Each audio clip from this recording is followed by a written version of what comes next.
convidamos para compor a mesa, que tem como temática ações para a implementação do compromisso com a qualidade e equidade da educação infantil. Do Conselho Nacional de Secretários de Educação de Capitais, CONSEC, a secretária executiva pedagógica da Secretaria Municipal de Educação de São Paulo e presidente do CONSEC, Maria Silvia Bacila.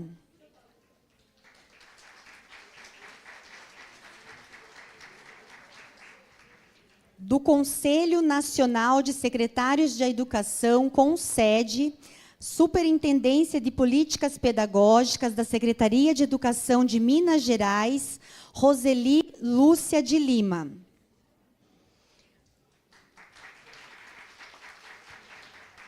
A Roseli está conosco ou não? Porque daí eu fiquei em dúvida. Não? Da Undime. Gente, calma, essas coisas acontecem. Da Undime Nacional, dos Dirigentes Municipais de Educação, representada pela dirigente municipal de Educação de Sarandi, Adriana de Oliveira Chaves Palmieri. Adriana trouxe torcida. Da União Nacional dos Conselhos Municipais de Educação, UNCME, representada pela vice-presidente executiva, Fabiane Bitelo. E do Movimento Interfóruns de Educação Infantil do Brasil, o MIEIB, do CD da Região Sul, representando aqui hoje a professora Lucinéia Lazarete. E para mediar a mesa, convidamos o professor Daniel Domingues dos Santos, representando o Laboratório de Estudos e Pesquisas em Economia Social, LEPES.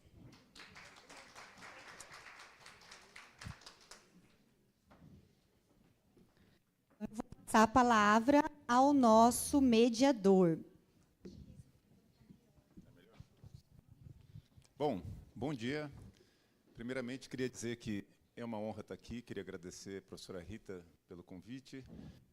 A gente vem acompanhando o MEC nessa jornada, especialmente através do professor Guilherme, que tem liderado aí a parceria do LEPES com o MEC. A gente, enfim, tem muito orgulho dessa parceria. E essa mesa é uma mesa que também aconteceu em Ribeirão Preto. Na ocasião, eu estava no papel das minhas queridas colegas, então sei quão difícil vai ser cumprir os 10 minutos, mas vamos lá. E antes de passar a palavra, eu queria trazer rapidamente algumas mensagens que eu acho que apareceram muito forte, tanto no Encontro do Nordeste quanto no do Sudeste, para, enfim, inspirar ou motivar aqui a nossa discussão. Nos dois encontros, enfim, vários desafios foram colocados, né, no processo de implementação dos parâmetros, mas duas mensagens apareceram muito forte. E eu acho que era legal, né, já que a gente está falando aqui de um ciclo de eventos regionais, trazer um pouco de algumas das contribuições que já vieram antes. A primeira delas, que tanto é um desafio quanto inspira ações concretas no processo de implementação dos parâmetros, é conseguir sensibilizar, ajudar a entender, reconhecer e respeitar as especificidades da educação infantil. E fazer isso em todas as instâncias decisórias das redes educacionais, né? Certamente, hoje, já tem muitos dos colegas pensando no caso dos professores, né? Muitos professores, na sua formação inicial, têm pouco, às vezes nenhum contato com a educação infantil. Quando chega na sua rotina, acabam precisando lidar com isso. Então, aqui tem um trabalho de formação, mas também de sensibilização e de entender, né, as especificidades dessa etapa de ensino. Mas, no caso dos parâmetros, tem outras instâncias decisórias que são igualmente sensíveis e muito importantes, né? Em grande parte da Secretaria de Educação, os corpos técnicos, né, têm bastante poder, bastante influência na maneira como se implementam as políticas de governo, e nem sempre tem estruturas voltadas especificamente para o caso da educação infantil, né, ou seja, núcleos de formação, coordenadorias, né, e muitas vezes também a educação infantil acaba sendo um apêndice, né, de políticas que são pensadas prioritariamente para os outros segmentos. Os gestores escolares, tá certo? Se a gente olhar, né, muitas das dimensões do documento de parâmetros falam de gestão democrática, colocam novas e importantes responsabilidades sobre as gestões escolares, mas hoje também é um público fragilizado, né, esse sofre do extremo oposto, né, um pouco de falta de empoderamento na maioria das redes e precisa ser sensibilizado. Então, essa, digamos, uma das mensagens que apareceu estava muito na direção de cuidar dessas especificidades e conseguir levar isso. Uma outra mensagem muito importante é a mobilização da sociedade civil, né, os movimentos que já foram aqui mencionados, alguns presentes na mesa, para essa articulação, mas também o fortalecimento dos mecanismos de colaboração, né, o regime de colaboração, os mecanismos regulatórios dos conselhos municipais e estaduais de educação, a intersetorialidade, também Rita mencionou aqui, né, tem um papel muito importante nesse processo, e nos cabe mobilizar, fortalecer, sensibilizar esses atores. Tá certo?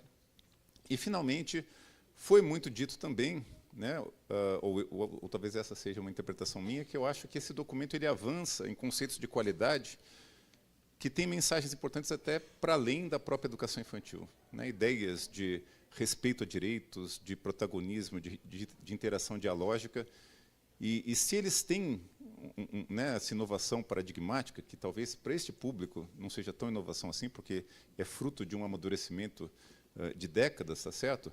Mas que, no contexto educacional mais amplo, são novos paradigmas de educação que a gente está falando e, portanto, também com seus desafios culturais de implementação. Então, sem mais delongas, essas eram as mensagens que eu queria pontuar aqui dos encontros anteriores, e eu vou passar aqui pela ordem que me foi dada a palavra para a professora Maria Silvia, que agora está em São Paulo. Eu achava que você ainda estava em Curitiba, desculpa. A palavra é sua, 10 minutos, por favor.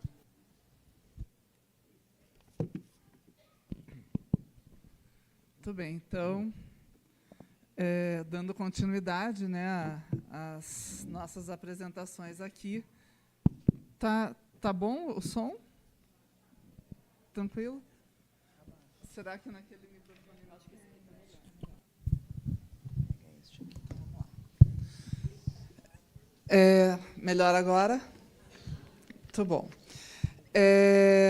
Então, cumprimentá-los novamente, cumprimentá-las.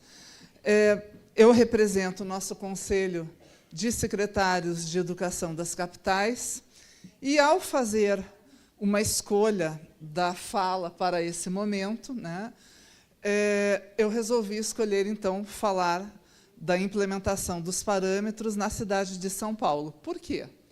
Porque é a maior cidade da América Latina, faz parte do Conselho dos Secretários das Capitais e traz imensos desafios para a perspectiva da equidade e da qualidade na educação infantil.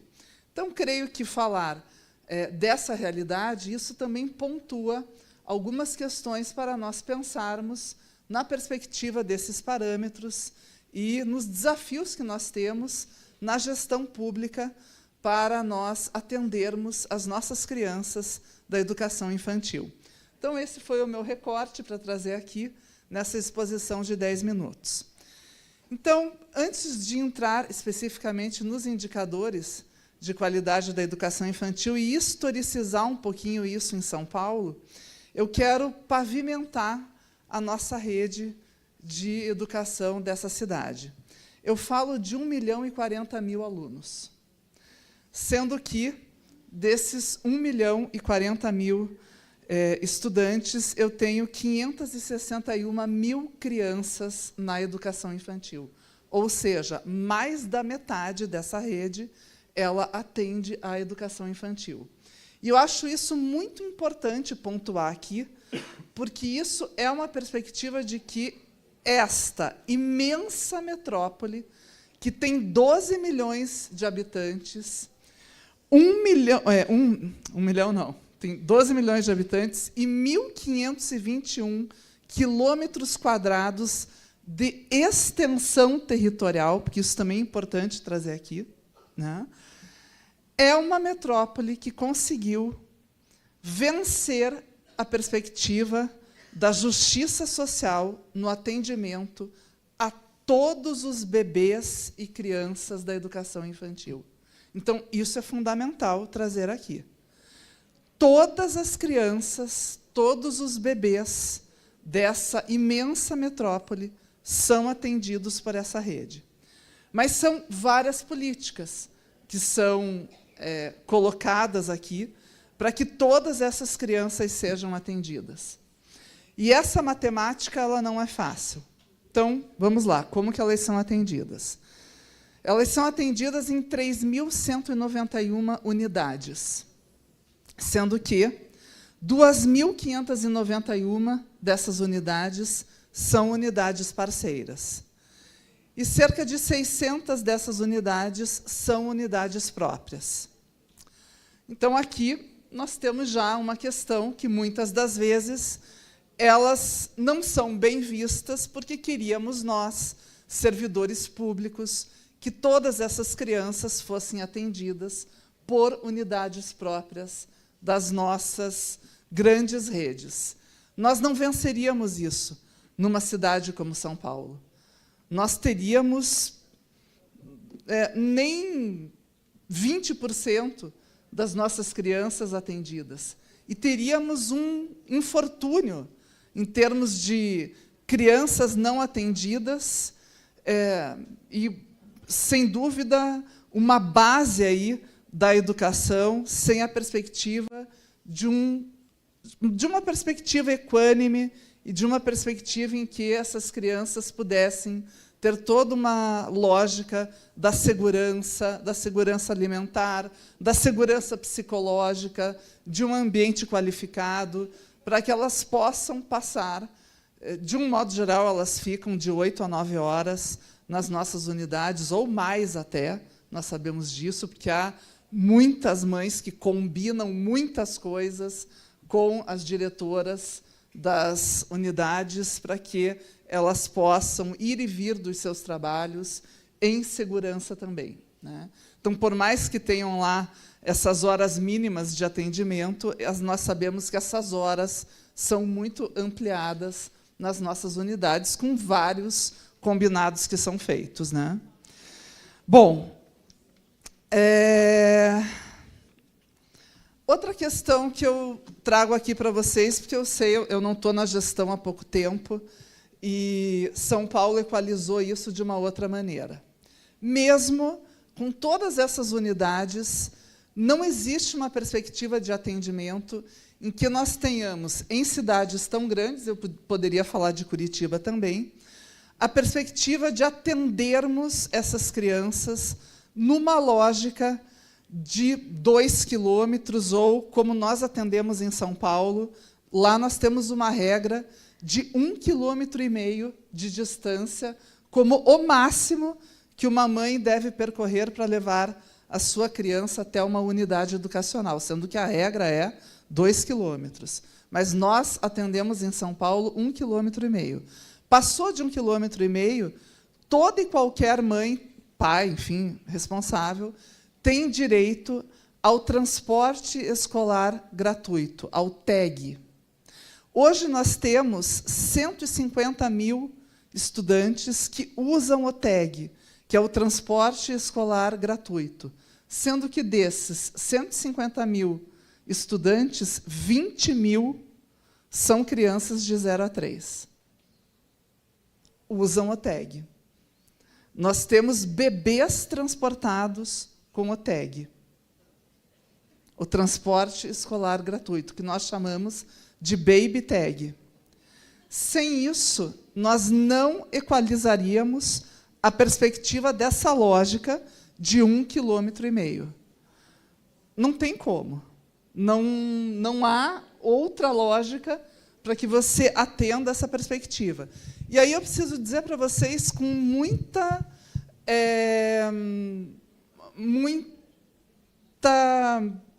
tranquilidade na consciência, no seguinte sentido: como é que são lógicas que nós operamos para realmente atender? Nós temos territórios onde não há perspectiva de construção. Nós temos uma casa grudada na outra, uma casa grudada na outra, uma casa grudada na outra, ruelas, ruelas, ruelas. Aonde que nós vamos construir mais uma unidade para atendimento?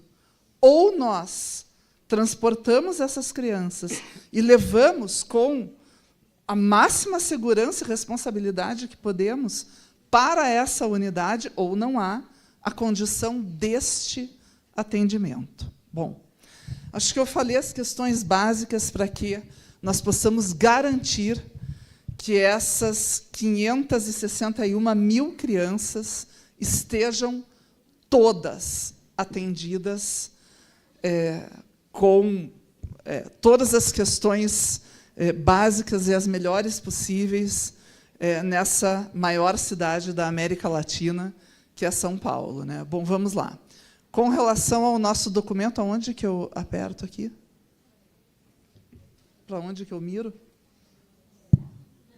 Preciso ir para frente, aqui um slide para frente.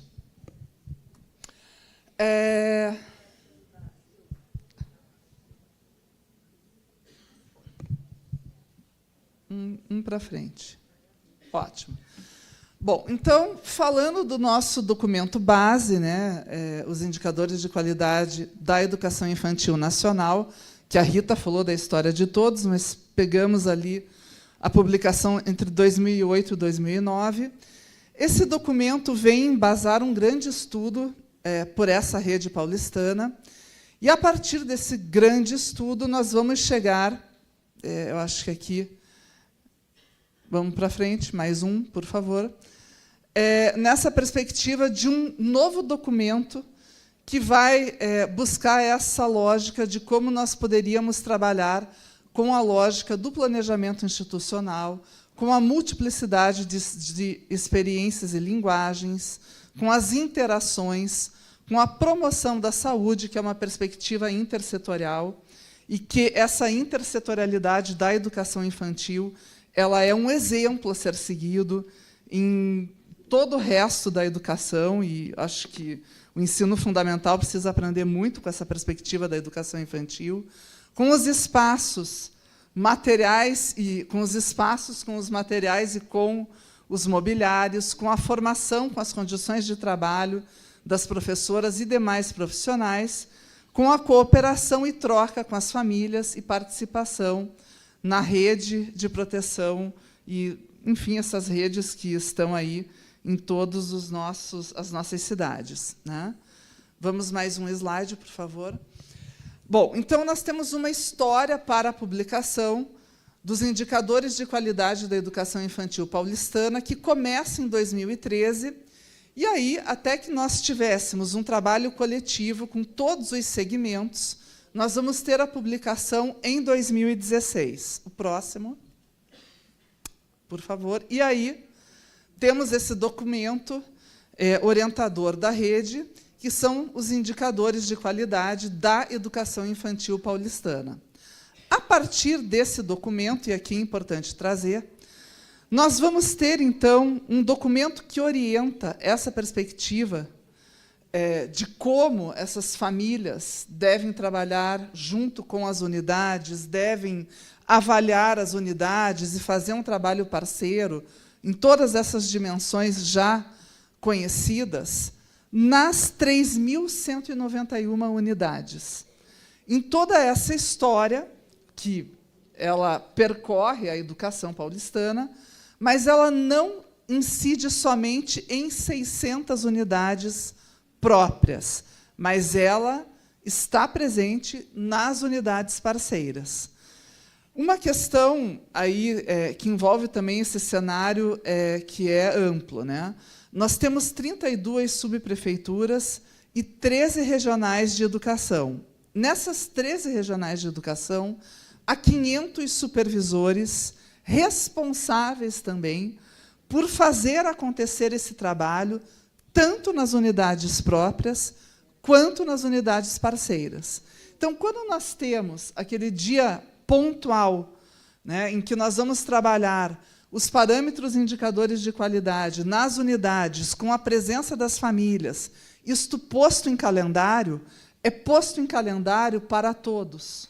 Posto em calendário para as unidades próprias, posto em calendário para as unidades parceiras.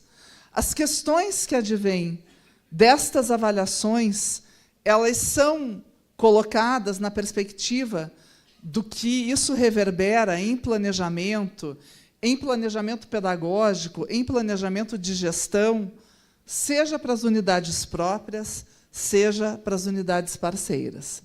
Eu trago isso porque agora nós vamos implementar todo esse trabalho com esse novo documento do Ministério da Educação. E vamos trabalhar de uma maneira coletiva, trazendo todos esses segmentos para que isso, mais uma vez, diga a toda essa rede o que nós podemos fazer e devemos fazer para que todos esses atores estejam envolvidos nessa perspectiva da qualidade, de um trabalho tanto com a comunidade que está envolvida, né, diretamente com essas crianças, quanto com as diretorias regionais, quanto com os nossos atores que estão pensando essa perspectiva da educação infantil na Secretaria de Educação, né? É um trabalho que precisa acontecer em rede, que precisa acontecer com todos esses atores, mas estamos já nessa perspectiva das revisões. Eu só queria trazer um aspecto aqui, vamos, mais um, faz favor. Mais um. Das dimensões que nós já temos nos parâmetros de qualidade, nós temos duas dimensões que nós avançamos, que estão relacionadas às relações étnico-raciais e de gênero, que nós avançamos nos nossos indicadores paulistanos, e a autoria e a participação e escuta de bebês. Então, são duas dimensões que esses indicadores contribuem. Acho que isso é importante falar.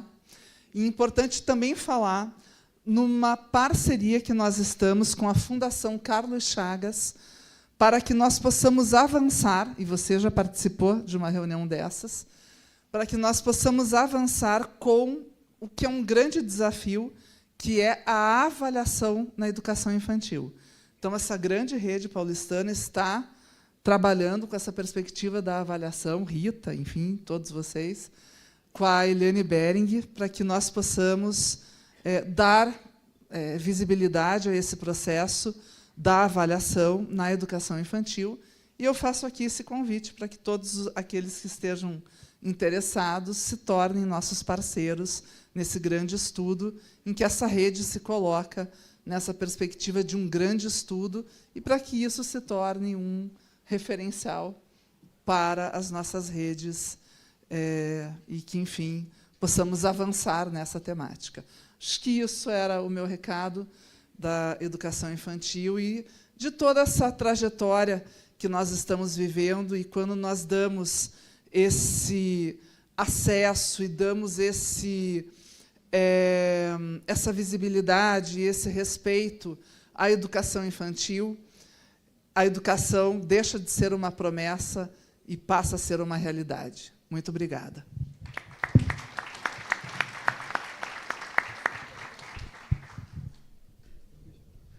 Bom, queria agradecer a secretária Maria Silvia. É sempre bom ouvir como está em São Paulo, né? Porque no nosso contexto, mas também é uma das redes que tem uma massa crítica importante, que sempre contribuiu muito para o debate público. Então, bom essa atualização e saber como estamos. E eu passo a palavra para a colega da Undime. Por favor, Adriana. Colega, coloca os slides ali, por favor. Bom, então, como representante da Undime, né, dos dirigentes municipais da educação, atualmente gestora da Secretaria de Educação de Sarandi, na qual já estive nesse território de 2013 a 2016, passei para outra Secretaria de Educação até o fim de 2024, e agora, a pedido da comunidade escolar, retornei a este município. E eu trago aqui como tema de recorte também falar sobre essas ações de implementação desse compromisso da qualidade da educação infantil em relação à equidade. Pode passar para frente, por favor?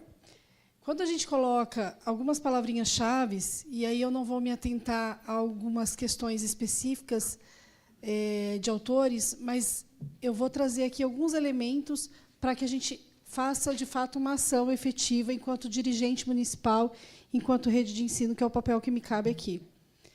Então, quando a gente fala em compromisso com a qualidade na educação infantil e, ao mesmo tempo, de ações de implementação, a gente pode olhar nessa imagem, por exemplo, deixa lá, por favor.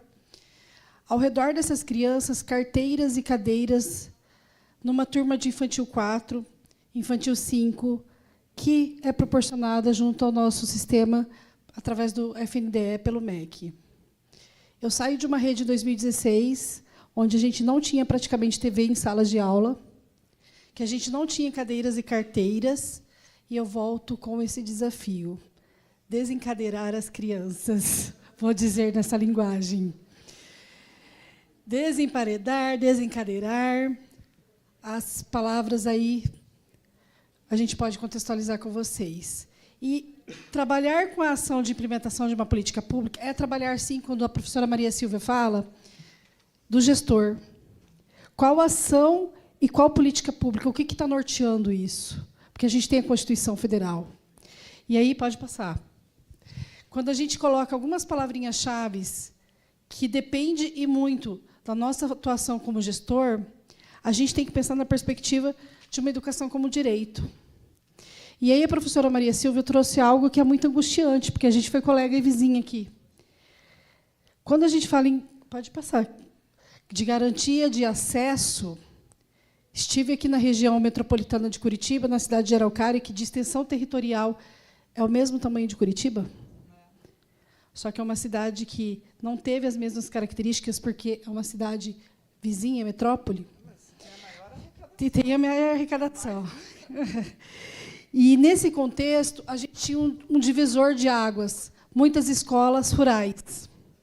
E não existiam CMEIs, existiam casas locadas, sem solário e sem estruturas mínimas. Tem alguém de Araucária aqui hoje? Algum professor? Não. Que pena, porque a gente fazia parte desse território aqui também, viu, professora? E, quando a gente entra com unidades educacionais na educação infantil, a gente percebe que as mães do campo não conseguem ter acesso à educação infantil. Como o rio, a água também é uma estrada, no campo a gente também tem vários desafios. E aí, mais uma provocação ao FNDE, quem está registrando as questões que a gente precisa articular. Os nossos ônibus, os nossos transportes escolares, eles vêm com chassi de 2 pontos, de 3 pontos. E aí, quando eu insiro o bebê, eu não tenho uma segurança para a trepidação do território. Isso que a Araucária está asfaltada quase 100%. Então, quando a gente fala em condições de acesso, educação como direito, que acesso é esse, se eu não tenho como levar uma criança, um bebê? Se eu estou abrindo um CMEI com idade de pré-escola e etapa creche. A questão da equidade, as diferenças étnico-raciais, as questões de gênero, que a professora Maria Silvia bem colocou. Nós estamos no movimento na educação de Sarandi, que nós estamos indo aos espaços escolares, fazendo verificação in loco, para verificar se as fichas de matrícula estão contemplando essa questão, porque é condicionalidade para a gente receber recurso. E a gente discutia muito isso ontem, aqui junto com o MIEIB, o FEIPAR. E falar de equidade, de garantia de direito, e falar que uma criança na educação infantil integral custa X, e uma criança que custa 2X no meio período para um prefeito, isso faz diferença. Então, que qualidade, que equidade e que justiça social a gente está garantindo, de fato, para essa mãe, para essa mulher trabalhadora que a gente tem de direito? A qualidade social, a gente superar e promover algumas ações descentralizadas, mas, mais do que isso, pensar na perspectiva de uma criança de escuta ativa, quando a professora Maria Silvia coloca o item 8 e 9, 9 e 10, não me recordo, sobre a questão de ouvir os bebês. Nós vamos ouvir os bebês, mas será que os professores se agacham para ouvir os bebês? Deveria. Pretendemos. Está no nosso perfil profissográfico. Mas fica uma reflexão, uma inquietação. Ou a gente está colocando televisão nas salas de aulas e deixando ali. Porque tirou o celular. Mas e a televisão nos berçários, nas salas? A gestão democrática. Esse fortalecimento da sociedade, do meio em que a gente está inserido na unidade educacional. Diferente de São Paulo, a gente consegue chegar em alguns territórios, porque a gente tem ainda estrutura. Formação e valorização dos profissionais da educação. Então, penso que essa perspectiva de diretrizes para melhorar essa prática, e eu gosto muito da palavra de... não, eu digo de onde que eu venho e para onde que eu vou. Você chega. Mas será que todas as cidades conseguem chegar aos seus territórios? Deveria. Mas com o transporte, com a mãe, o Ministério Público, como a localização desse território pode contribuir diante desses Brasis que a gente tem. Pode passar para frente, por favor? E aí, é para frente. Deixa eu ver se agora vai.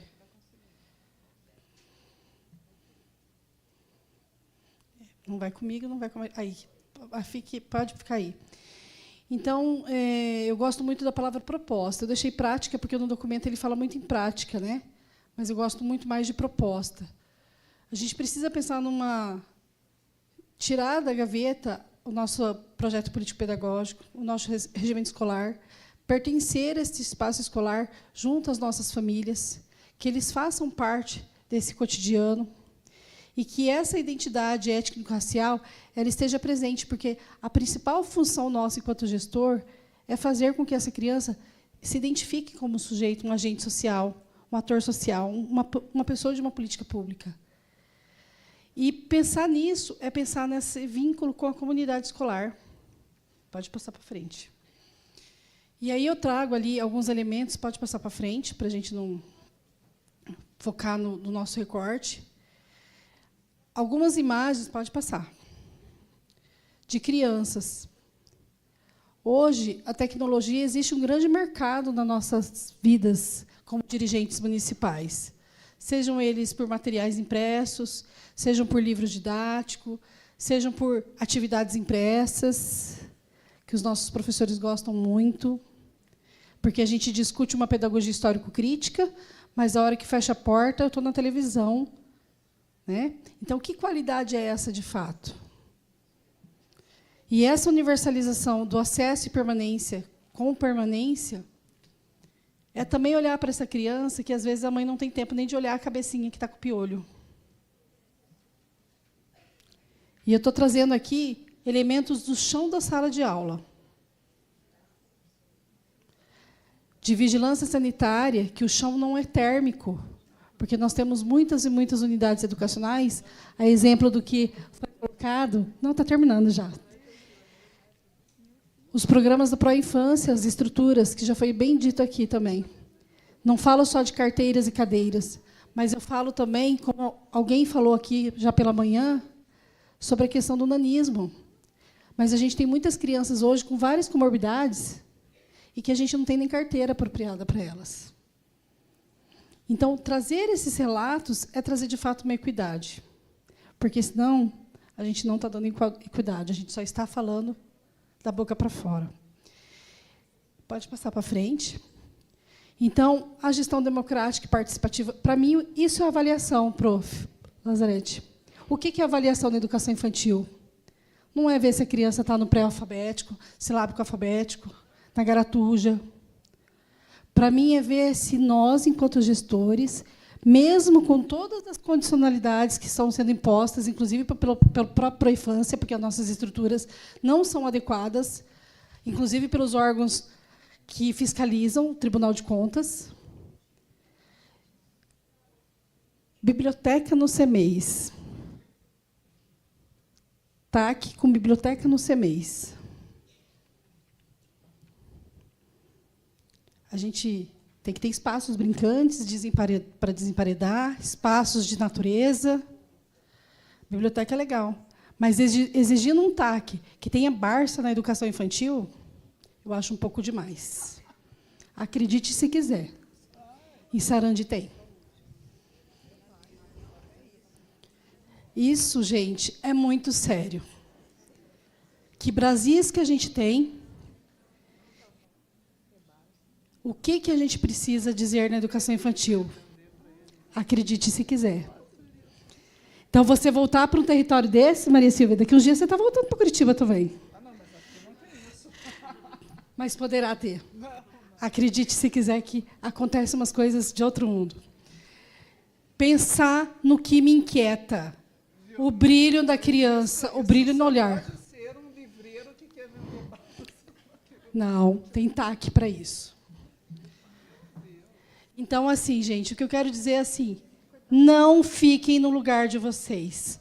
Ouçam as crianças, elas estão gritando pelo olhar de vocês. Não tem que o psiquiatra e o médico falar que precisa já de profissional de apoio para uma criança de 4 anos de idade porque ela não está falando. Será que essa criança está tendo um repertório dentro da casa dela? Ou, pior, dentro do espaço escolar onde tem profissional para que ela possa falar? Vamos nos resgatar o que é o profissional da educação. A nossa bandeira é por uma educação pública, de qualidade, mas mais do que isso, onde eu me considero profissional de respeito. Obrigada.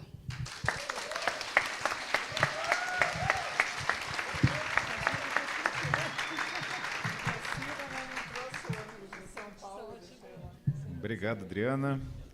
Passo a palavra, então, agora para a Fabiane, representando a UNCM aqui, por favor. Bom, eu não trouxe apresentação, porque senão eu sou uma pessoa que eu ia falar mais do que 10 minutos.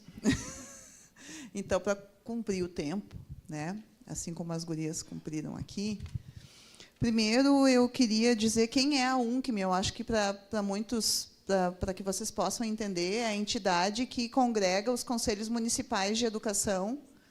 Quando a Rita, hoje de manhã, abriu, foi nossa mestre de cerimônias, né, ela falou nos conselhos e depois aqui também na mesa, ela trouxe. Hoje nós atingimos 4.000, quase 5.000 municípios que têm Conselho Municipal de Educação criado por lei, mas que dá ao Conselho o papel de fiscalizar e normatizar. Nós temos em torno de 3.522 municípios pelo último levantamento, que dá ao Conselho o quê? O poder, né, de fazer uma norma complementar, por exemplo, agora, a resolução número 1 de 2024 do Conselho Nacional de Educação, que trata das diretrizes operacionais. Porque isso é importante também vocês entenderem o porquê que a UNCM está nessa mesa. Diferente das gurias que me antecederam, que falaram de espaço de gestão, o Conselho Municipal de Educação não é um espaço de gestão.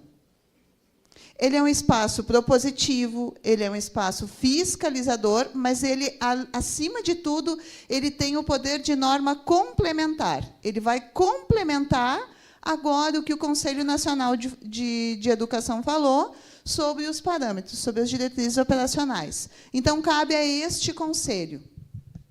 A UNCM, né, a entidade que eu e a Ana aqui representamos nesse seminário, a UNCM ela é composta por 26 seccionais, e agora nós temos uma seccional especial no Distrito Federal, e cada seccional tem o seu grupo, né, que coordena.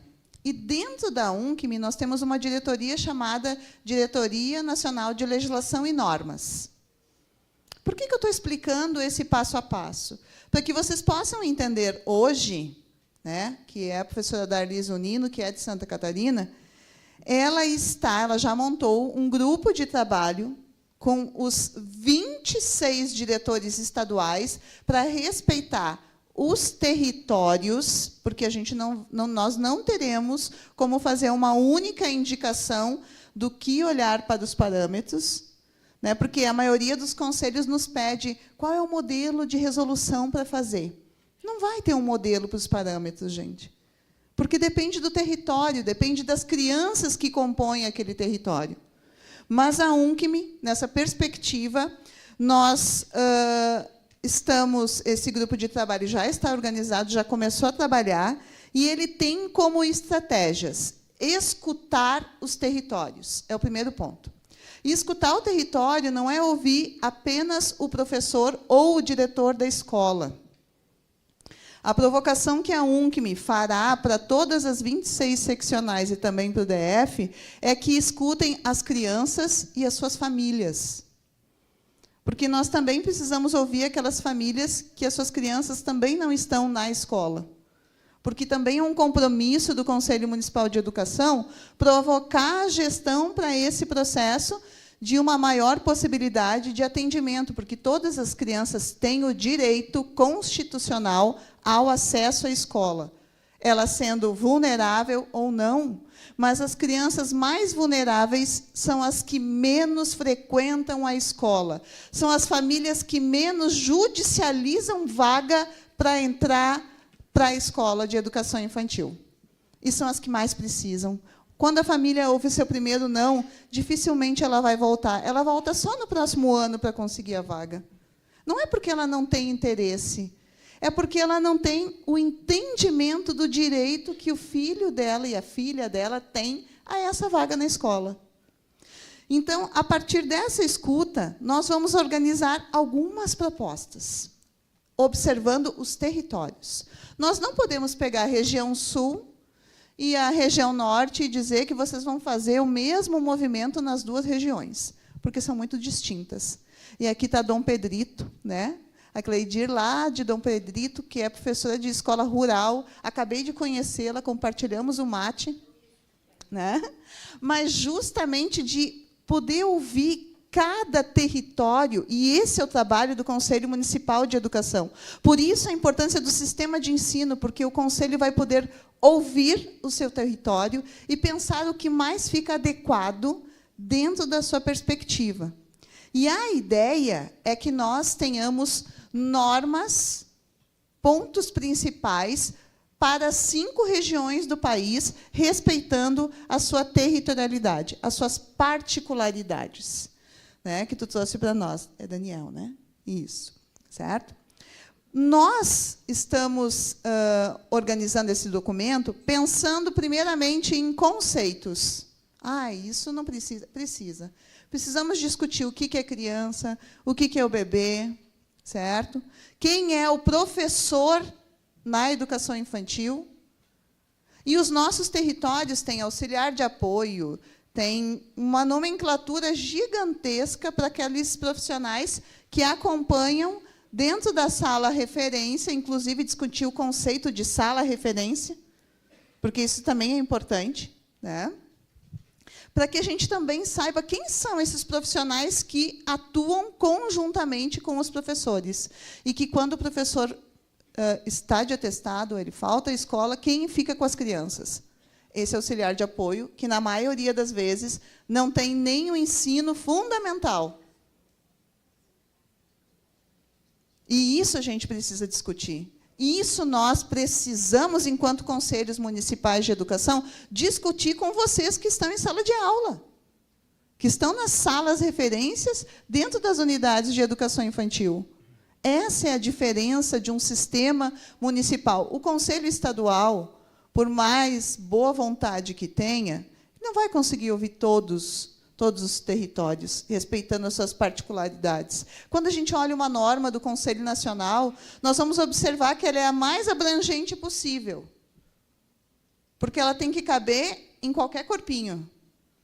Então, o Conselho Municipal de Educação vai fazer os ajustes necessários para o seu território. E, por isso, a importância de um conselho que seja ativo, próximo às universidades. E aqui está a Malu, né, está a Vive, lá do Rio Grande do Sul, que são universidades parceiras, né, a URGS e a Universidade Federal de Santa Maria, que são parceiras, assim como outras que nós temos dentro do território gaúcho, dizer que vocês são muito importantes justamente pelo trabalho que vocês movimentaram no fórum, né, e movimentam no nosso FIGEI, que é referência para o nosso Estado, que é um fórum ativo, e que tem provocado muitas reflexões que são pertinentes. Os nossos estados têm essa organização. Então, a gente tem que valorizar quem tem a expertise, quem faz a pesquisa, mas quem vive a sala de referência. Esse a gente tem que ouvir também. E muito, para a gente saber a estrutura. Porque nós temos que discutir o que é brincar. O Conselho Municipal de Educação precisa falar o que é brincar. O que são brincadeiras. O que é o pátio da escola. O que é o horário de descanso, gente? O que é o horário de descanso dentro da estrutura de uma escola de educação infantil que oferta a educação integral em tempo integral? Inclusive, discutir o que é educação integral e o que é o tempo integral. Né? Então, a gente também tem que pensar esse processo e cabe aos conselhos municipais de educação a educação integral em tempo integral. Né? Então, a área externa. A área externa precisa ser ponto de debate em cada município. Porque, muitas vezes, se constrói a estrutura física da escola e se esquece do pátio. Mas, também, nós temos que discutir que a escola não se encerra em si mesma. A escola faz parte de um território, que é o bairro onde ela está inserida. Então, vamos pensar os espaços intra- e extraescolares, que também são importantes, porque as nossas crianças vivem naquele bairro, vivem naquela vila onde a escola está inserida. As parcerias. As parcerias, elas precisam ser um objeto de grande discussão nos nossos sistemas de ensino e nos nossos territórios. Porque nós queremos escolas públicas. Nós queremos escolas públicas com professores concursados, com o corpo técnico concursado, mas não temos ainda, né? E eu falo de um município que tem a parceria, mas que ele precisa, cada parceria para ser firmada, deve ser num espaço credenciado e autorizado pelo seu sistema de ensino. Porque é só assim que nós vamos garantir que essa parceria seja de fato viável. E eu falo de um município que tem 13 EMEIs apenas e 48 parcerias. E nós credenciamos e autorizamos todas e vistoriamos as 48 todo o ano. Porque nenhuma vaga é feita parceria sem o Conselho Municipal de Educação dizer que pode, inclusive com mandado judicial. Então, esse é o movimento. E agora nós temos um planejamento para fazer a retração dessas parcerias, com que o município tem que nos apresentar no novo Plano Municipal de Educação a ampliação da sua estrutura municipal, para poder, sim, de fato, atender as nossas crianças nas escolas públicas. Certo? E também, nós, enquanto UNCM, temos uma meta para 25. No mínimo, 200 municípios devem refazer, né, revisitar os seus atos normativos, porque, quando nós fizemos o levantamento por amostragem dos atos normativos, nós temos atos normativos no Brasil de 2001, que retratam o credenciamento e a autorização de funcionamento das escolas de educação infantil. Menos de 30% deles foram alterados depois da BNCC. Isso, gente, impacta profundamente pensar os tempos e os espaços dentro desses ambientes educativos. Então, a importância que a UNCM tem nesse momento de provocar, a UNCM não pode determinar, mas a importância que nós colocamos na nossa agenda estratégica para 25, 26 e 27, um grande movimento. E por que nós colocamos uma meta tão pequena? Porque são 200 municípios que nós queremos acompanhar a efetivação do seu ato normativo. Não é dizer que vão ter 200 sem a gente saber como aconteceram. Nós queremos que tenham 200 municípios que a diretoria executiva possa acompanhar a organização dos novos atos normativos à luz dos parâmetros nacionais de qualidade e equidade para a nossa educação infantil. Então, é um desafio tremendo? É, porque a gente vai ter que organizar o momento de escuta, o momento de debate, mas a entidade assumiu esse compromisso, né, justamente pensando no quanto essa primeira etapa da educação básica ela é fundamental. E aqui não estou falando só da pré-escola, estou falando dos berçários, dos nossos bebês. Eles precisam ir para a escola de educação infantil não para ficar atado no bebê conforto. Mas, muitas vezes, é a única opção que a professora tem, porque ela tem 9 bebês, para alimentá-los sozinha, e é o modo como ela vai deixá-los seguros na hora da troca. Então, a gente precisa de qualidade e equidade dentro da escola de educação infantil, na estruturação dos tempos e dos espaços, na estruturação do número de crianças por professor, e não é por profissional, nem educador, é por professor, pensando na qualidade desse atendimento e que isso possa reverberar, de fato, a garantia da qualidade, da equidade e de muitos sorrisos dentro dos nossos espaços. Então, esse é um compromisso que a UNCME assumiu com o Ministério da Educação, leia-se Rita Coelho, né, para que a gente possa, sim, ocupar o nosso espaço de entidade que acompanha, que orienta e que, acima de tudo, busca que as nossas crianças estejam em espaços com muita qualidade e equidade, para que eles sejam muito mais felizes mesmo. Obrigada.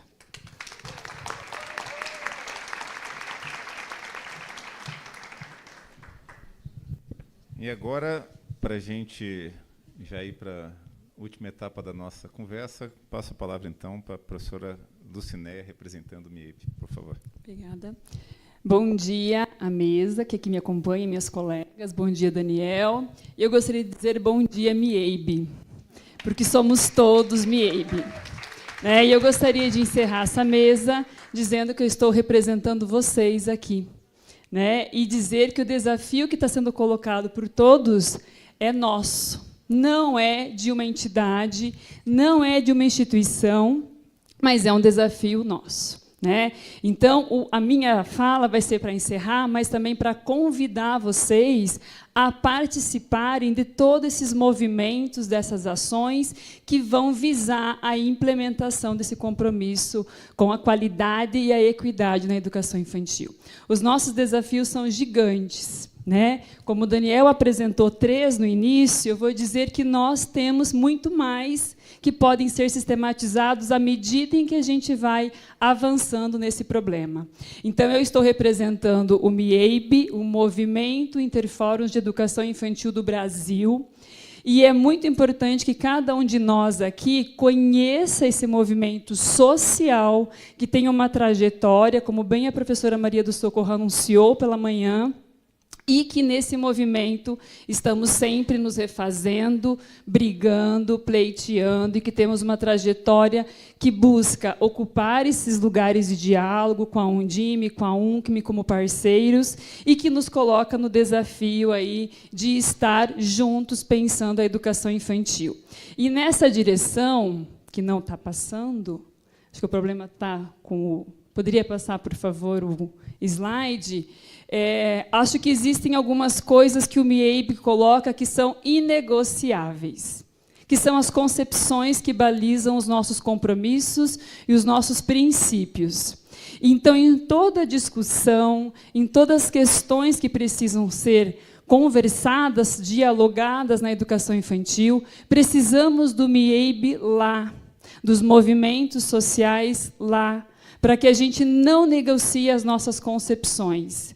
Qual é a concepção que baliza o MIEB? A concepção da criança como um sujeito de direitos. E essa concepção ela é inegociável. Não dá para fazer arremedos, não dá para fazer ajustes, arranjos. Nós precisamos sempre andar com a cartilha, né, debaixo do braço, com a carta de princípios, e ir para esses movimentos, para esses lugares, discutir quem é esta criança, quem são esses bebês, e a gente não negocia isso. Como também a gente não pode negociar a especificidade da educação infantil, que está sendo construída, que está sendo elaborada permanentemente nos diferentes territórios, diversidades, diante das tremendas desigualdades que a gente vive no nosso Brasil. Por isso que o MIEIB ele assume esse compromisso histórico, político e social com as crianças, pelas crianças, junto com as profissionais que estão ali e a sociedade civil. Então, vejamos que é tão bonito ver, né, a Rita anunciando aquele caderninho de carinhas azuis e uma professora lá atrás com o caderninho na mão, físico, né? E a gente perceber que está conosco isso ainda. E nós estamos tentando consolidar princípios e práticas que não é de um dia, que não é de um ano e que não é neste documento, né? Esse documento ele vai revelando toda uma luta histórica por esse compromisso com as crianças, né? E o grande desafio do MIEIB é estar juntos, né? Estar juntos ali acompanhando e mobilizando. Hoje o movimento está com representação de fóruns nos 26 estados e no Distrito Federal. Temos colegas de todos os fóruns aqui, né? E o MIEIB estar aqui representa que nós estamos nessa trajetória, que é desafiosa, que é exigente, né? E por que é tão importante dizer para vocês somos todos MIEIB? Porque vocês precisam estar conosco, professoras, profissionais e diferentes pessoas que estão aqui representando diferentes lugares. Porque o MIEIB é feito desse coletivo, né? E a gente precisa dessas pessoas. Hoje a gente está com essa sala lotada. Ontem nós estávamos no nosso encontro estadual em 12 pessoas, 15 pessoas. Então a gente precisa entender que é preciso mobilizar-se, estar nesse movimento de mobilização. O fórum não se faz com uma ou duas pessoas. No caso, Viviane e eu representamos, neste momento, o Sul do comitê diretivo. Mas não se faz assim fórum, não se faz movimento com uma ou duas pessoas. Movimento se faz de diferentes atores que se articulam, que pensam, que dialogam. E isso está muito difícil diante das nossas demandas que atravessam a militância. E a militância vai ficando quando sobra tempo, né? E não pode, porque muitas dessas pautas não podem ser negociadas de gabinete, não podem ser negociadas entre apenas gestão. Concordam? Precisamos de diferentes atores aqui.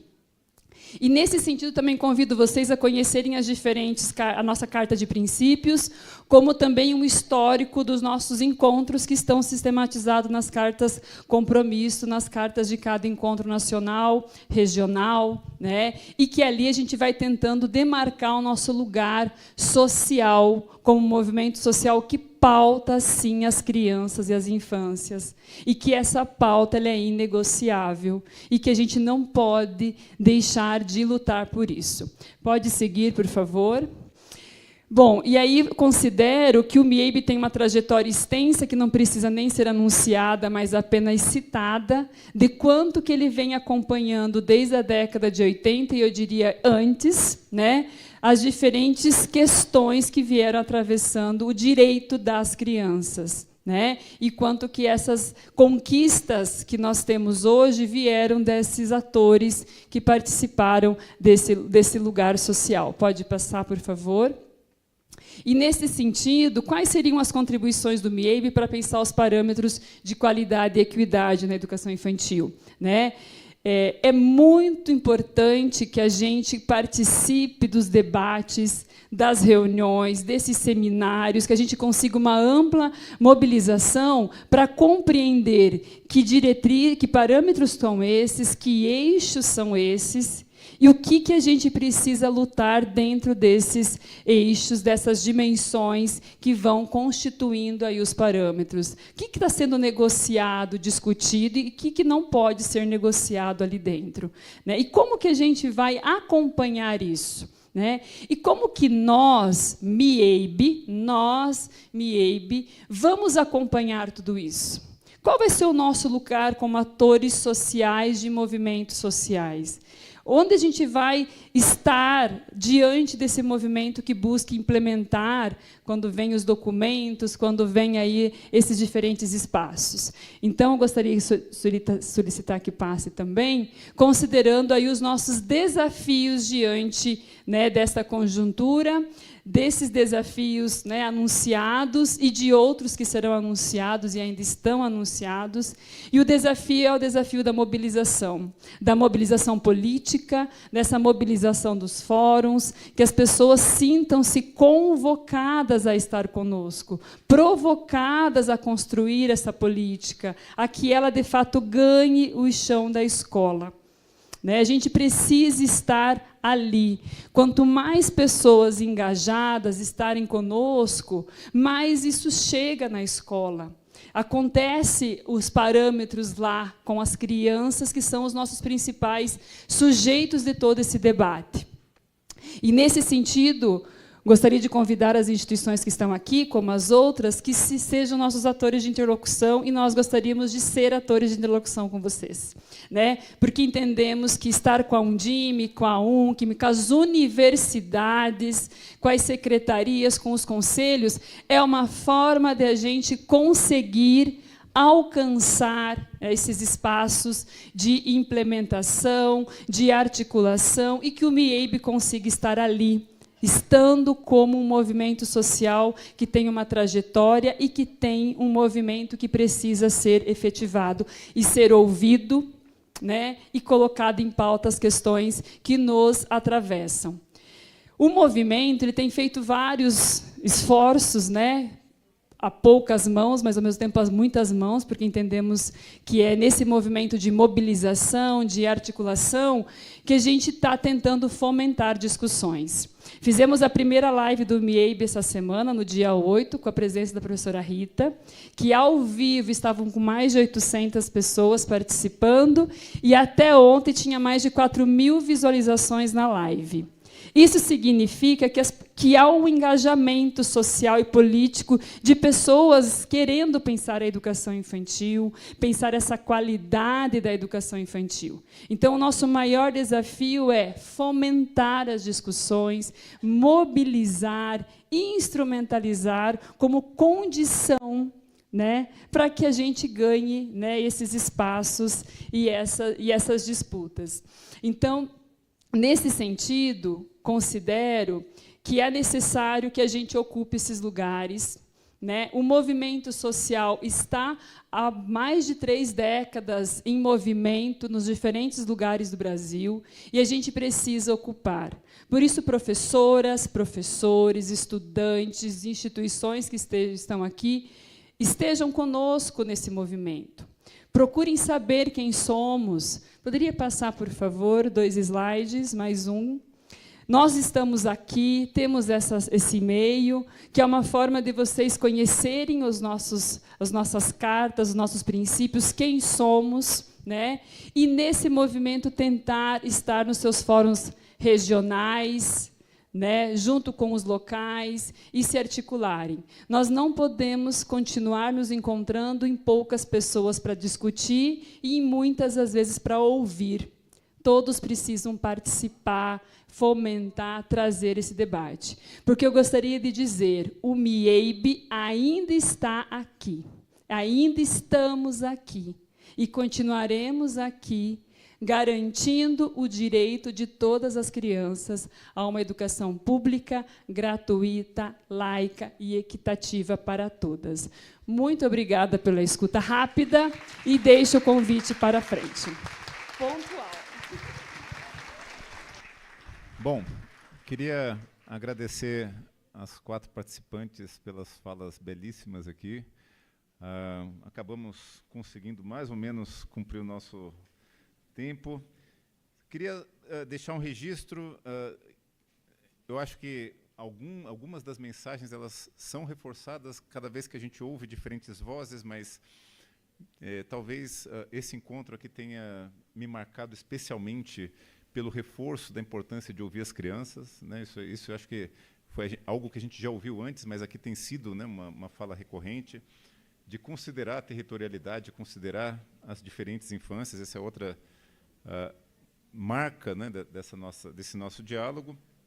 E a terceira coisa que tem me chamado muita atenção é que talvez tenha sido uma das conversas mais propositivas. Não sei se Rita concorda comigo, mas aqui era importante a gente colocar os desafios, colocar a história do nosso debate, mas também apontar caminhos. E eu saio daqui com o sentimento que a gente conseguiu avançar nessa direção. Então, acho que agora é hora do almoço. Agradeço de novo. Pode, a Rita quer falar, então, por favor.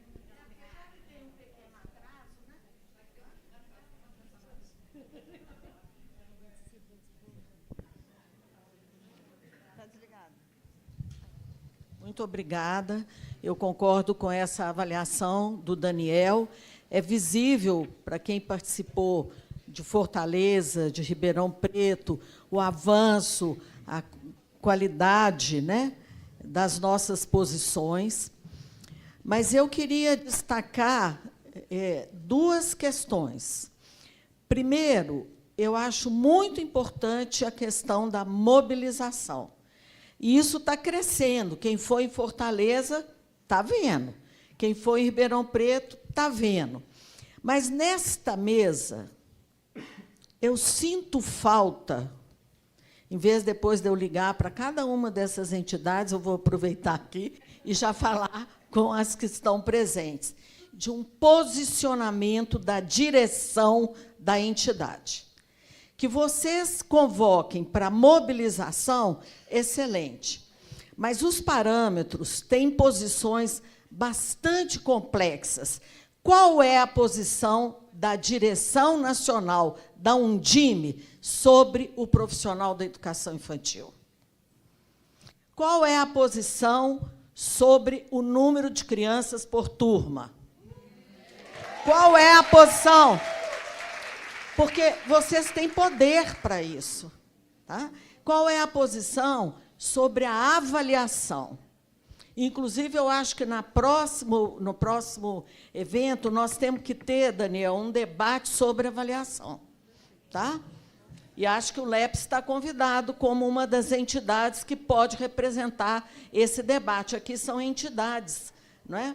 Então, eu queria chamar a atenção disso. Dizer quem é o Undime é importante, dizer quem é o SENEC é importante, quem é a UNCM. Por exemplo, no encontro da UNCM no Rio Grande do Sul, nós tiramos uma meta de atualização dos conselhos municipais de educação nas normativas da educação infantil até dezembro. Eu acho que a direção nacional tem que assumir e dizer isso e querer ampliar essa meta. E eu diria a mesma coisa para o MIEB, sabe? Eu acho que a mobilização é importantíssima. Todos os movimentos sociais estão vivendo esse momento, né, de ressignificação, de transição. Mas eu acho que a direção do MIEB, representada aqui por você, pela Viviane, tem que trazer uma posição, mesmo que seja para apanhar. Eu apanho muito, tá? Mas a gente tem que ter posição. Ó, o pessoal está pedindo para vocês não saírem daí, que tem que fazer uma foto oficial. Gente, por isso que todo mundo ama tanto a Rita, né? Ontem nós falávamos disso no fórum, de assumir uma posição, não ficar só anunciando e convidando realmente a assumir uma posição. E é com isso, então, que eu agradeço, Daniel, pela excelente mediação, as colegas pelas falas.